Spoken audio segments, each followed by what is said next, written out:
Hello everyone, it's Sajad, Stealth Amazon FBA. In this video, I'm going to show you how to quickly scale your Amazon brands from 5 figures to 6 figures and then going on into 7 figures. And I'm going to show you how to do that in one marketplace. So for this example, I'm going to share with you one of my brands that was selling here on Amazon in the UK alone. Just UK numbers. So I'm going to share with you some of the stats from my newest brand, and I'm going to show you ways you can do this without selling hundreds and hundreds of products and to kind of speed up the process, especially if you're a beginner. So let's get straight to it. So tip number 1, just understand that as you're scaling up your business, you're building a brand and something that is valuable as an asset itself. Now, I partnered with a couple of companies, and what they do is they actually buy and sell Amazon brands. Just Amazon brands.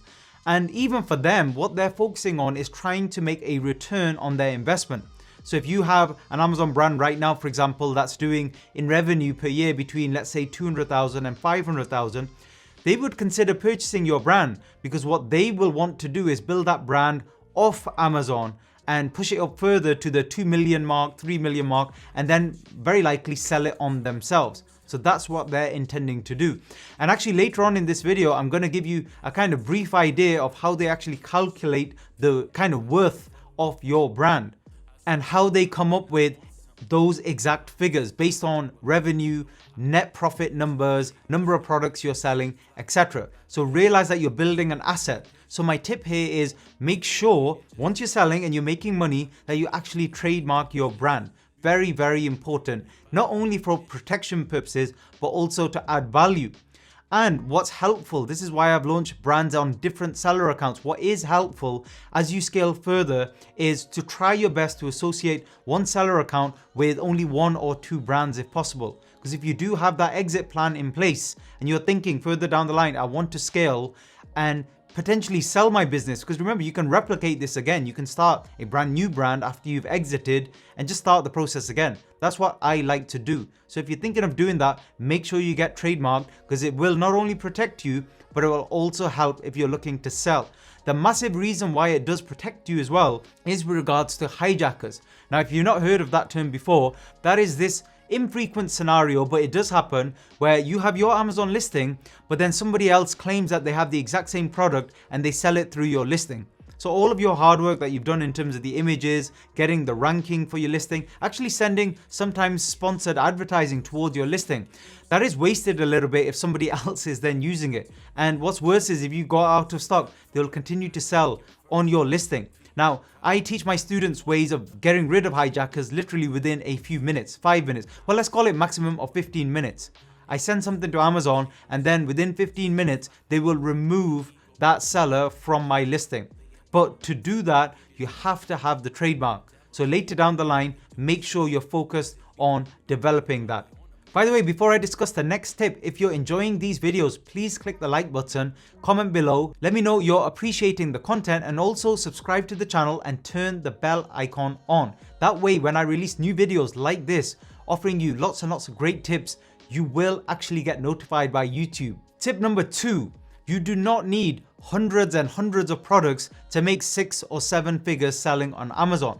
In fact, it's better to concentrate on one particular brand, just to focus on between 5 and 10 products. And in fact, companies, if they're considering buying your business, that's what they're actually looking for. They don't want an Amazon brand that's doing, let's say, 200,000 a year in revenue that has 150 products. If you think about it from their side, it's just going to be impossible for them to scale and add any further value and ROI on top of that business. So let me show you briefly one of my newest brands, the numbers it's doing at the moment, and my kind of vision for this. Because this particular brand, I'm actually looking to sell probably at the end of this year or early next year potentially as well. And like I said, I've already got companies lined up who are willing to invest in these types of businesses. So I'm here on my seller account at the moment, and as I say, this is a very, very small brand. So let's just check the last to give you an idea of how it's doing. So let's go 16th of February until, let's do 23rd. So you can see then the last kind of 7 days, we're talking about not much in terms of revenue, so maybe 10, 12, about 12, 13,000, something like that. But if we go back then 1 month to the 23rd of January, What we're talking about here is just 4 products. By the way, the bottom 2, that's my newest product on this particular brand, and those are variations of the same product. So technically speaking, this is only 3 listings. And you can see that from the numbers, it's getting close to now around 40,000 per month. So I'll just show you here on a kind of screen recording right now, this particular account, what we're doing per 7 days and what we're doing per 30 days. Now, unfortunately, with the best-selling product on here, there were several days in the last kind of 30-day period, maybe about 10 days out of the 30, when I was just out of stock, unfortunately, because things were going a lot faster than I was even expecting. And as a kind of business owner, as an entrepreneur, you have to always protect your risk. Like, even though these products are selling well, I would never buy 10,000 units from the Far East just to make sure I have enough stock, because that's just too much risk on inventory. I would always try to maintain my cash flow as best as possible. Not always easy, because it's unpredictable how well products will be doing even once they're actually selling well. But what is my point? My point is, just with a few products, you can easily get to those higher levels. So if you've got products selling already, try and concentrate on improving the ranking for that product before you run off and start adding another 20 products to your Amazon brand, if that makes sense. And realize that this is just for the UK. So just in the UK alone, you can do these numbers easily. You can easily get to 7 figures in a marketplace that has a population of 50 to 70 million. So those of you who are watching me, I have a lot of students from across the EU and across the world. Those of you who are watching and you want to sell in Germany, Spain, Italy, etc., just focus on that one marketplace. Even Italy and Spain now, you can easily scale into 6 or 7 figures by just concentrating on that market. And in the US, of course, and Canada, you can do that easily, faster potentially than selling here in Europe. So that's the second point. So let's move on to tip number 3. And tip number 3 is all about cash flow. The aim in the Amazon business is, if you want to scale up quickly, which a lot of you will want to do, and let's say you've got 1 or 2 products and they're doing well, my advice is to try and find ways of speeding up the process of getting that return on your investment. So consider, again, if you have the capital, if you only have £500 or dollars to start your Amazon business, ignore this tip. But if you have a few thousand now and Amazon are obviously paying you regularly for that, for example, the next payment coming into my account will be about £13,000 to £14,000, and I get that payment for the UK account for this particular brand. I'll get that every 2 weeks. So if you're getting big payments now from Amazon, I would advise reinvesting into your business, but focusing now, if you want to add a couple of products, focus on the products that are a little bit more competitive but do have higher demand. Because obviously you need enough demand there to do those sorts of higher figures in terms of revenue for any particular product or niche. And also consider the possibility of getting those products here faster and taking a little bit of a hit in terms of the profit margin. So let's say you're doubling your money and it's 100% on a C-ship product or even more. Take a hit of 20% or 30% on the return on investment and consider an airship product, a lighter product for the next one. It just makes the whole process of getting that return on your investment, restocking, a lot easier. And also if you run into difficulties, I found in my experience they're easier to manage with airship products. So if possible and you're scaling and you've got some C-ship products already doing really well, perhaps consider an airship lighter product, but that's related to the products you're selling at the moment. So in terms of cash flow, it's very, very important to try and spin your money and flip your money as fast as possible if you want to scale quickly. Tip number 4. Tip number 4 is a mindset point. Once you start scaling, you still have those mental blocks when it comes to taking risks in your business. But what actually happens when you scale up is avenues open up. A lot of companies actually offering you credit lines. That could be via Amazon, but it could be via external companies as well. A lot of these companies, the way they actually offer you money is they basically sync into your Amazon account and they can see the data there and the figures, and just based usually on revenue alone, they're happy to loan you £20,000 or £30,000.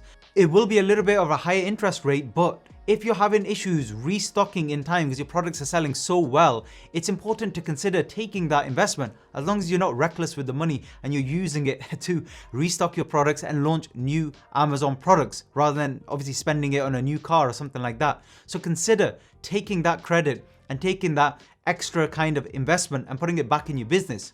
And the mindset point to share with you here is the what if scenario. Very common for entrepreneurs, and especially someone new, especially if you're used to working a 9 to 5, to have these what if questions in their mind all the time. What if, like for example, some of the products I've shown you, what if one of them doesn't sell that well next month? Or what if this happens? Or what if I get a hijacker? These what if questions are very, very common, but you have to realize that as human beings, we are built to solve problems. We are problem solvers. You should welcome these situations because that's an opportunity for you to learn something, to apply some knowledge, to learn some new knowledge, and to overcome that problem. And problem solving is what we do.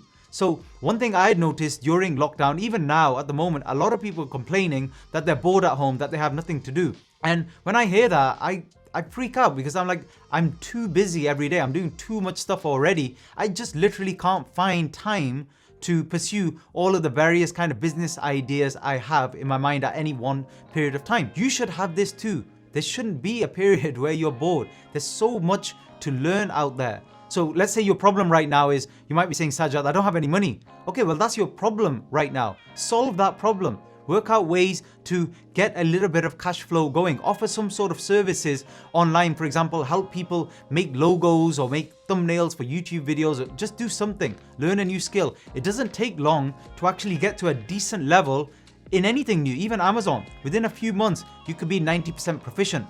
But what's interesting, even with Amazon or any other business, is the last 10% that actually makes the most difference. That's when you get mastery. Because I've been selling on Amazon for many years, I spent thousands of hours literally learning and optimizing and improving this process. That's why it's easy for me now to launch new brands. And it wasn't easy at the beginning. So I was in the same boat as you are right now. You have to put in the work. You have to put in those hours in terms of learning. Now, if you want to shortcut the process and invest in a training program, then you can do that if you have the financial capability to do that. We offer a very comprehensive program and we do support our students personally. If you're interested, it's the first link in the description below. But even if you're not ready to do that or you don't have the kind of finances, start learning right now. Watch YouTube tutorials like this one, and that's a beginning step.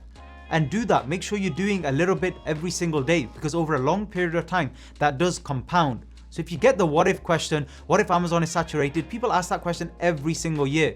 And every single year, things just get better, to be honest with you.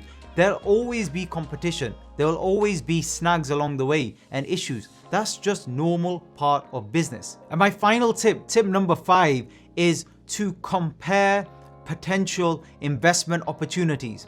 Now, this is again really important. So once you're selling well on Amazon and you're making some money, you will research some new products and you'll have a few different scenarios. All the situations could be good situations, but you have to pick as an entrepreneur which is the best one for you. Think of revenue in mind when you're looking to scale up fast and potentially have an exit plan for your business.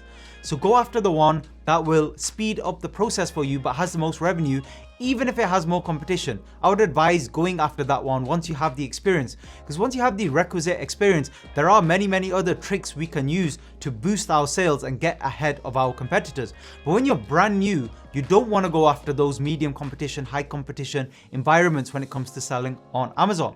And when it comes to comparing, let's say you're not selling on Amazon at the moment at all, that's okay too. But think about this as well, because I actually compare Amazon to other opportunities a lot of the time, and I have been doing over the past few years. For example, I have friends who are barbers. I have people I know who own beauty salons.